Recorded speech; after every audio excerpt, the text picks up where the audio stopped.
Hoje nós vamos começar de uma forma diferente. Embora, como sempre, nós roguemos ao nosso Pai, a Jesus, aos amigos protetores, que nos ampare e guarde nesse momento. Adelino Silveira, no livro Chico de Francisco, relata um episódio ocorrido com certa senhora que procurou o médium mineiro com uma criança nos braços e que lhe fez a seguinte pergunta: Chico, meu filho nasceu surdo, mudo, cego e sem os dois braços. Agora está com uma doença nas pernas e os médicos querem amputar as duas para salvar a vida dele. Há uma resposta para mim no Espiritismo? Com intervenção de Emmanuel, o guia espiritual do Chico Xavier, a resposta foi dada. Chico, explique à nossa irmã que esse nosso irmão, que está em seus braços, suicidou-se nas 10 últimas encarnações e pediu, antes de nascer, que lhe fossem retiradas todas as possibilidades de se matar novamente. Mas agora que está se aproximando com 5 anos, procura um rio, um precipício para se atirar. Avise a nossa irmã que os médicos, amigos, estão com a razão. As 2 pernas dele serão amputadas, em benefício, para que ele fique mais algum tempo na Terra, a fim de que diminua a ideia de suicídio. Esse fato se enquadra na resposta dada aos espíritos superiores a Allan Kardec, ou seja, a de que o espírito escolhe o gênero de provas por que há de passar, antes de começar nova existência corporal, consistindo nisso o seu livre-arbítrio. Essa última parte está na questão 258 do Livro dos Espíritos. Meus irmãos, nós estamos no mês de setembro e é o mês onde nós damos valor à vida. É claro que nos demais meses do ano, nos demais anos da nossa vida, a vida tem que ser sempre valorizada.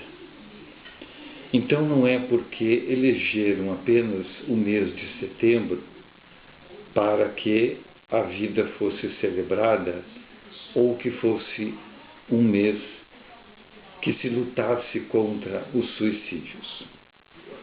Na realidade, nós sabemos que o número de suicídios é muito grande. E parece, dentro das perspectivas, que cada vez aumenta mais.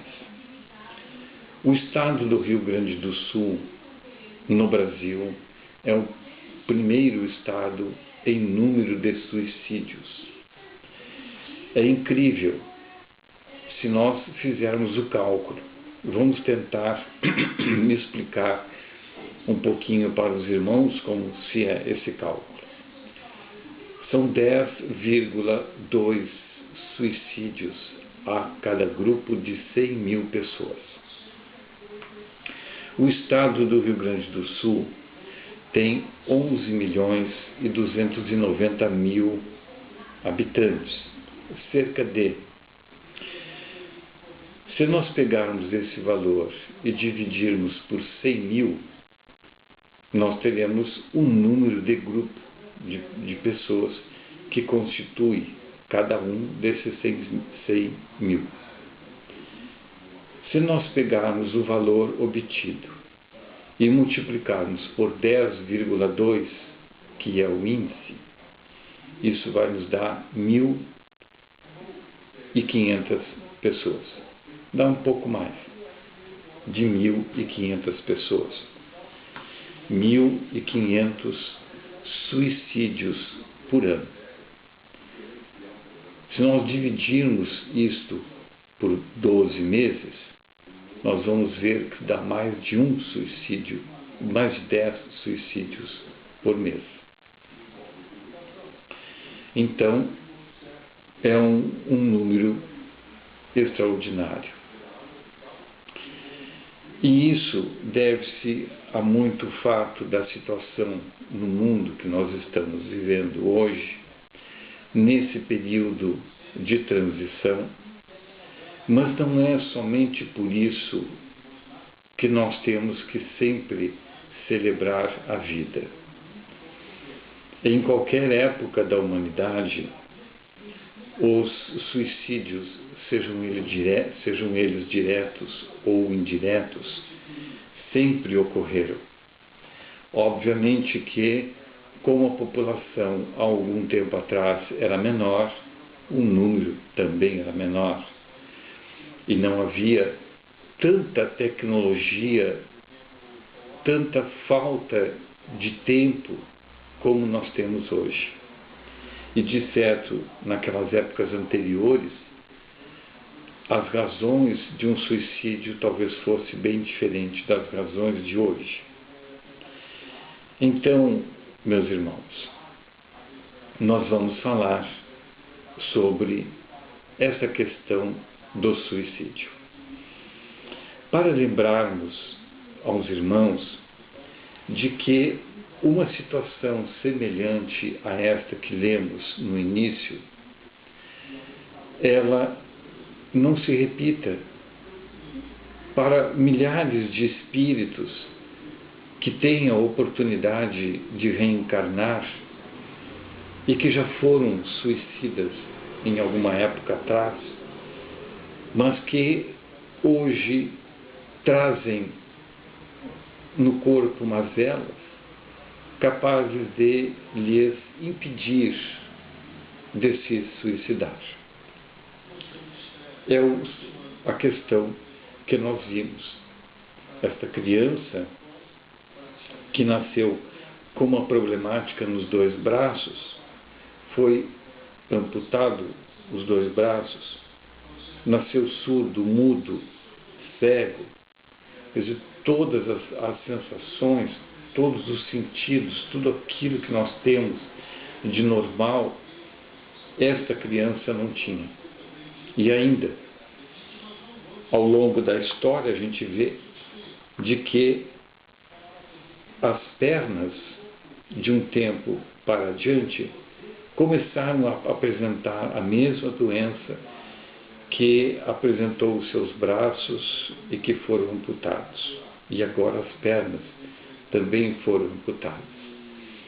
Nós vimos aí a necessidade do espírito eliminar qualquer possibilidade no seu corpo, nesta vida, de, mais uma vez, cometer um suicídio, haja vista que ele cometeu o suicídio nas 10 últimas encarnações. Como que acontece isto? O indivíduo encarna, tendo todas as possibilidades, como nós podemos ver na pergunta 258 do Livro dos Espíritos, num determinado momento, ele encarna trazendo a sua problemática própria, mas ao mesmo tempo ele vai ser rodeado por outras criaturas na Terra, por espíritos amigos da espiritualidade que querem que ele vença. Entretanto, quando as dificuldades aparecem na Terra, na vida, e são as dificuldades que vão fazer com que ele progrida são as dificuldades que vão fazer com que nós progridamos nesta terra, essa criatura sente-se fraca diante da problemática. Então, a primeira resposta dada à situação é de resolver. Mas acontece que a criatura ou o espírito em si é fraco para resolver a situação. E ele não consegue resolver. Então, um passo para o suicídio. Ele não encontra a resposta. Muitas vezes, nós sabemos, através dos estudos da doutrina espírita, os benfeitores vêm nos dizer que o processo de obsessão que normalmente cerceia o suicídio é uma forma pela qual a criatura, enfrentando uma problemática, não encontra a situação senão fugir dela. Mas há um detalhe. O detalhe é a decisão final. A decisão final é sempre do encarnado. Não é a resposta ou a desculpa em dizer foi o espírito de vidas passadas que me obsedou. Não. Essa resposta ou essa desculpa pode até mesmo ser considerada enquanto no plano espiritual, depois que o indivíduo morreu, porém, o seu livre-arbítrio, a sua decisão foi a de se suicidar. Então, ele é culpado. Entendemos assim, no sentido de que a dor que o espírito vai sentir, a dor que aquele espírito irá sentir na espiritualidade é muito grande, é muito maior do que a dor que ele estava sentindo na Terra.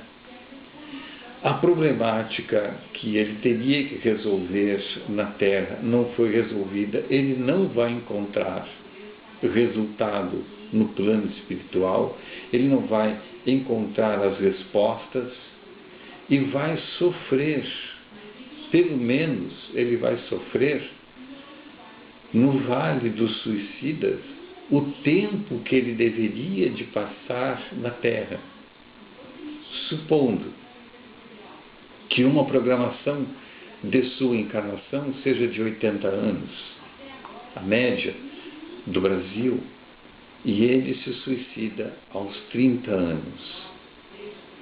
Então, ele ficará durante os 50 anos restantes amargando a dor do suicídio.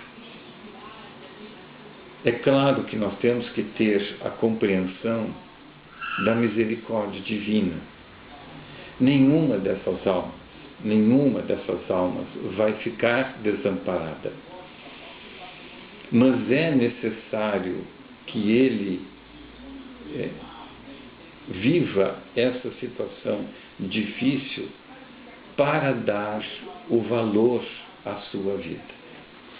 Buscamos então, no livro Consolador, a pergunta 154, que vai nos falar o seguinte: quais as primeiras impressões dos que desencarnam por suicídio? A primeira decepção que os aguarda é a realidade da vida que não se extingue com as transições da morte do corpo físico. Vida esta agravada por tormentos pavorosos em virtude da sua decisão tocada de suprema rebeldia. E Emmanuel, através do Chico Xavier, que escreveu este livro, vai encerrar a pergunta dizendo assim: de todos os desvios da vida humana, O suicídio é talvez o maior deles pela sua característica de falso heroísmo, de negação absoluta da lei do amor e de suprema rebeldia à vontade de Deus, cuja justiça nunca se fez sentir junto dos homens sem a luz da misericórdia.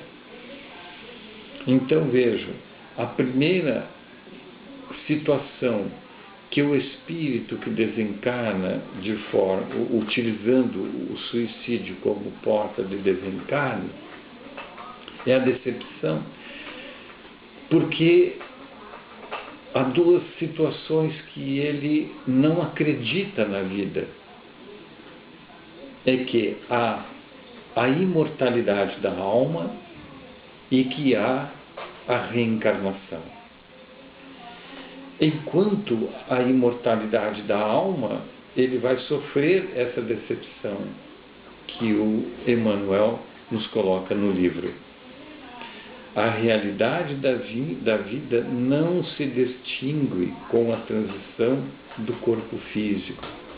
Então ele vai levar para o plano espiritual, para a sua vida na espiritualidade, aquela sensação que o levou ao desencarne. Se um indivíduo atira-se na frente de um trem, aonde o trem está apitando para que ele saia dos trilhos, ele vai ouvir sistematicamente o trem se aproximando e sentindo as rodas do trem a estraçalhar o seu corpo, durante o tempo necessário para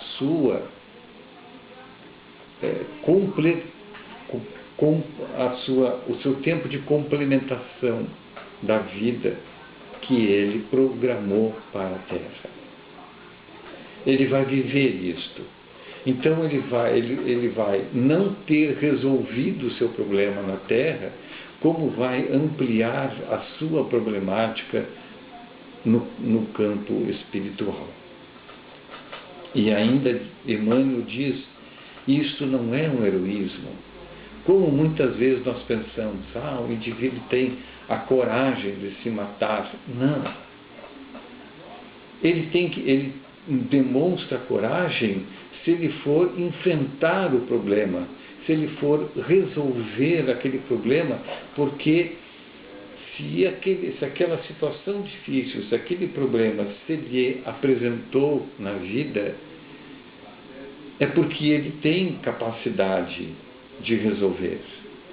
Nós sabemos que Deus nunca dá ao espírito reencarnante a prova maior do que a força que ele tem para suportar. Ninguém suporta uma prova maior do que as suas forças espirituais. É necessário para nós resgatarmos um erro, pelo menos 3 encarnações. A encarnação do arrependimento, a encarnação da reparação, a encarnação da expiação. Não obrigatoriamente nessas ordens, mas o primeiro é o arrependimento, o último, vamos assim colocar, é servir ao bem aos outros, que é a reparação. Então ele vai levar 3 encarnações para resolver uma problemática pequena que ele encontra a solução na vida presente. E é isso que nós precisamos pensar. De certo, os irmãos que estão nos assistindo, que vão nos assistir, nunca pensaram, obviamente, no suicídio, né, da sua vida, ou que seus familiares tenham essa problemática, né? Nós não sabemos, porque às vezes ela surge de um momento para o outro, mas de certo poderão divulgar isto, é isso que nós pedimos, a divulgação, para que todos consigam compreender que essa não é a forma de fugir dos problemas da vida. Então, meus irmãos, se hoje o número de jovens é grande na população, também é grande o número de suicídios. No Japão, o maior número de suicídios é entre os jovens,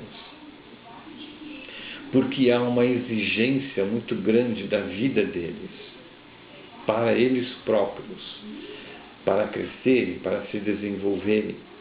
E aquele jovem que não consegue, muitas vezes por vergonha na sua família, porque tirou uma nota baixa na escola, ele se suicida. Então é necessário, meus irmãos, que nós comecemos a observar os nossos jovens. Sejam os nossos filhos, sejam filhos dos nossos conhecidos, mas os nossos jovens, que se eles começam a se apartar da família, se eles começam a ficar isolados, vamos até eles, vamos buscá-los, vamos procurar conversar com eles, seja o assunto que for, se possível o assunto do entendimento deles, não do nosso entendimento. Porque na categoria de jovens que são, muitas vezes vão buscar assuntos que nós nem mesmo entendemos, mas vamos lá, vamos conversar, vamos fazer com que ele se abra conosco, vamos fazer com que ele confie em nós. Não precisamos chegar a eles e dizer, vamos ler o Evangelho. Não, ou vamos obrigá-los a fazer o Evangelho no lar, ou vamos... Não. Vamos tentar com que ele chegue até nós, mas nós dando o primeiro passo, porque o jovem não dá o primeiro passo. É muito difícil o jovem vir para o seu pai, para a sua mãe, para os familiares e dizer, olha, eu estou com tal problema, eu gostaria de resolver. Não, mas nós sentimos, na qualidade de pais, nós sentimos, principalmente a mãe. A mãe sente, olha para o seu filho e ela sabe que o filho está com problema. Então, vá até ele, dê o primeiro passo, busque, converse com ele, faça com que ele confie em si, já que é mãe, e ele naturalmente vai conseguir se abrir. É claro que tem muitos, como este caso aqui, que já estava se aproximando, faria 5 anos, estava se aproximando dos desencarnes através do suicídio das vidas anteriores. Então ele, como espírito, estava sentindo que ele iria mais uma vez falhar. Então Deus permitiu que essa alma viesse com a problemática de cortar as pernas, porque assim ele dependeria de todos os que cercam, do seu pai, da sua mãe, dos seus irmãos, dos seus avós, para viver na terra mais tempo. Então pode estar acontecendo isso com um filho nosso, que esteja se aproximando daquele momento em que o seu inconsciente começa a despertar e vai mostrando para ele, olha, na encarnação passada ou nas encarnações passadas, aos 18 anos, aos 20 anos, aos 25 anos, tu te suicidaste.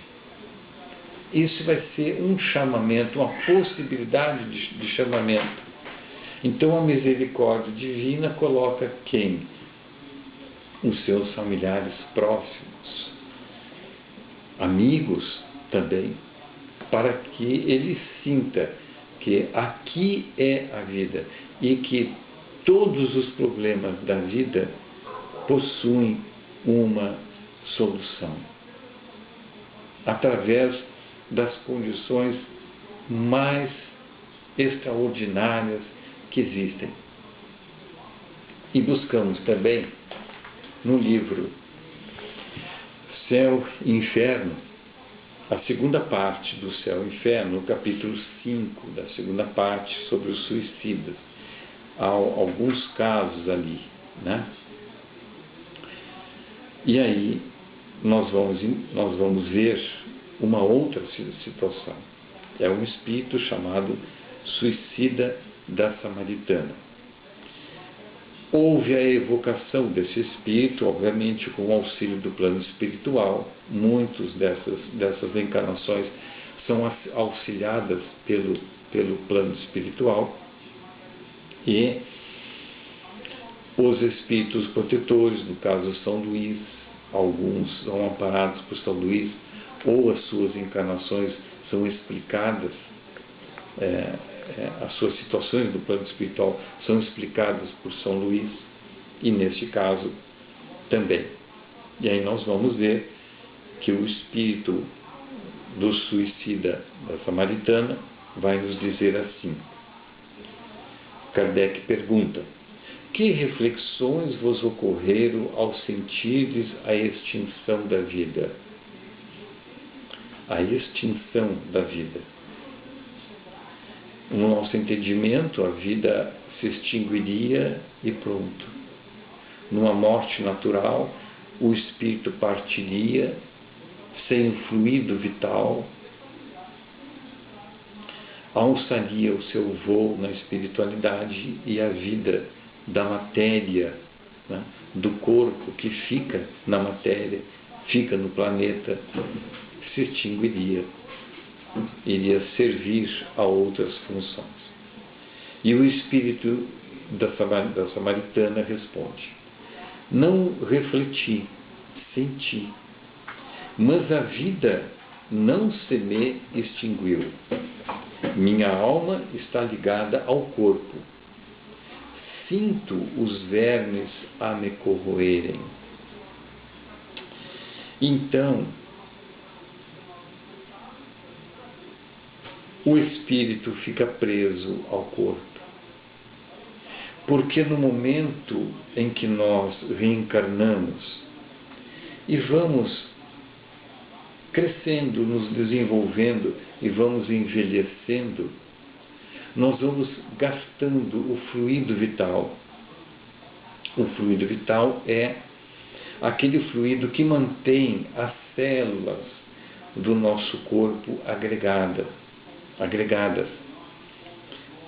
E no momento, então, que esse fluido se desgasta, nós somos levados ao desencarne. O que mantém o espírito com o seu perispírito, obviamente assim entendemos, é o fluido vital, liga ao corpo. Então, quando esse fluido vital fica desgastado, não existe mais, ou existe numa pouca quantidade que o espírito não consegue mais agregar-se ao corpo, então ele parte numa desencarnação normal. Enquanto suicida, ele leva para a espiritualidade todo o fluido vital. Porque se foi como nós propusemos anteriormente, a criatura persevera 80 anos e desencarna aos 30 anos pela porta do suicídio, ele tem o fluido vital muito presente na sua vida ainda, muito preponderante no seu corpo, nas suas células, muita vitalidade corporal. E em vista do acidente, em vista da morte, ele vai levar todo este fluido vital para a espiritualidade. Lá é necessário que ele vá desgastando esse fluido vital. Durante todo esse tempo, ele sente como se os vermes tivessem corroendo o seu corpo. Mais adiante, Kardec vai perguntar: tal estado sobrevém sempre ao suicídio? o espírito de São Luís responde: sim, o espírito do suicida fica ligado ao corpo até o termo desta vida. A morte natural é a libertação da vida. O suicídio a rompe por completo. Então, a vida fica rompida. Mas é necessário esse resgate. Mais um pouco neste livro aqui, chamado Suicídio e Suas Consequências, de Gerson Simões Monteiro, nós vimos uma declaração de Chico Xavier num programa antigo da Hebe Camargo, da TV Bandeirantes. Chico houvera sido entrevistado por ela. E lá, né, houve uma pergunta, ou várias perguntas, e sobre o suicídio também.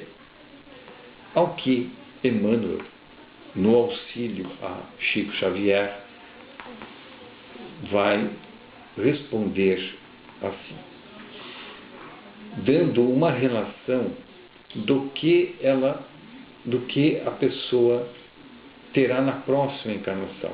O que o espírito terá na próxima encarnação. Porque nós temos que considerar o seguinte, talvez não tenha ficado um pouco claro isso.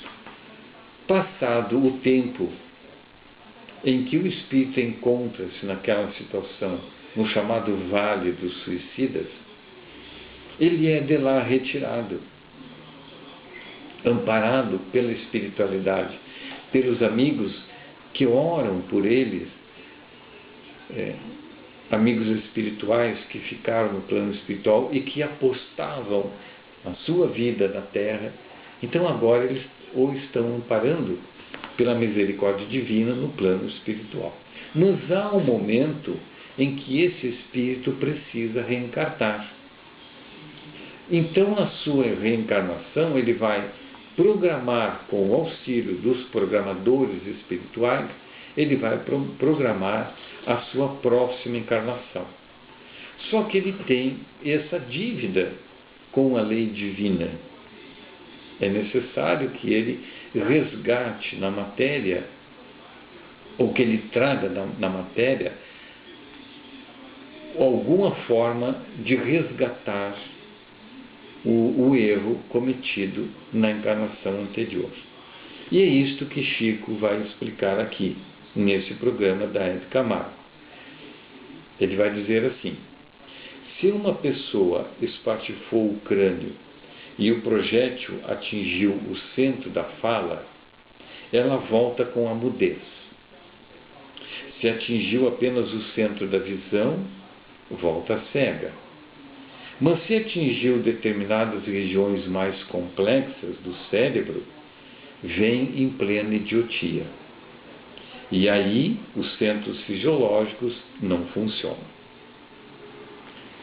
Mais adiante, ele vai dizer: se ela suicidou-se, mergulhando em águas profundas, vem com a disposição para o enfisema. O enfisema infantil ou da mocidade nos primeiros dias de vida,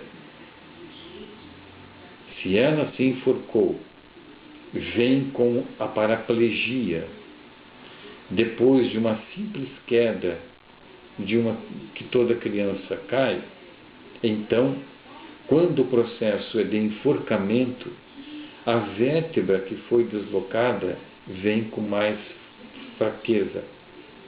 E uma simples queda, a criança é cometida pela paraplegia. E ainda acrescenta: e nós vemos aí outras crianças que vêm completamente perturbadas. A esquizofrenia, por exemplo, diz ser do suicídio depois do homicídio. O complexo de culpa se modifica e vem a esquizofrenia como uma doença verificável, porque através dos líquidos expelidos pelo corpo é possível detectar os princípios da esquizofrenia. Mas o esquizofrênico é o homicida que se fez suicida, porque o complexo de culpa é tão grande, o remorso é tão terrível, que aquilo se reflete na próxima vida física da criatura durante algum tempo ou muito tempo. Então, meus irmãos, com essa declaração de Chico Xavier, nós podemos ver o horror do suicídio. Então nós pedimos aos irmãos que olhem principalmente os seus filhos jovens, acompanhem-os, vivam junto com eles, tenham tempo para eles, dediquem-se aos seus filhos, porque de certo poderão ter uma grande oportunidade na vida e salvar essa alma de uma situação difícil que talvez ele tivesse que passar. Mas mesmo assim, desconsiderando a questão do suicídio a qual nós nos propusemos nesse momento, sejamos nós aqueles que têm o Evangelho vivo em sua vida, para que os outros possam ler. Tenhamos a paciência, tenhamos a calma, reflitamos o que nós podemos fazer na nossa vida. Usemos Deus acima de tudo. Procuremos encontrar na nossa vida a nossa felicidade, mesmo que seja relativa, e que vivamos junto com os demais da nossa família, do nosso entorno, com alegria, passando alegria para eles, passando confiança, passando a tranquilidade, e que todas as dificuldades que sejam enfrentadas do grupo familiar, sejamos nós aqueles que vamos procurar os nossos filhos, ou os filhos dos nossos amigos, os nossos jovens, para que eles vejam em nós essa demanda de conhecimento que a doutrina espírita nos proporciona. E ele, de certo, conseguirá vencer nessa existência e será feliz, e nós seremos muito mais felizes porque eles estão felizes. Por isso, meus irmãos, nós, nesse momento, rogamos a Deus que nos ampare e guarde na sua paz, agora e sempre e por toda a eternidade. Muito obrigado.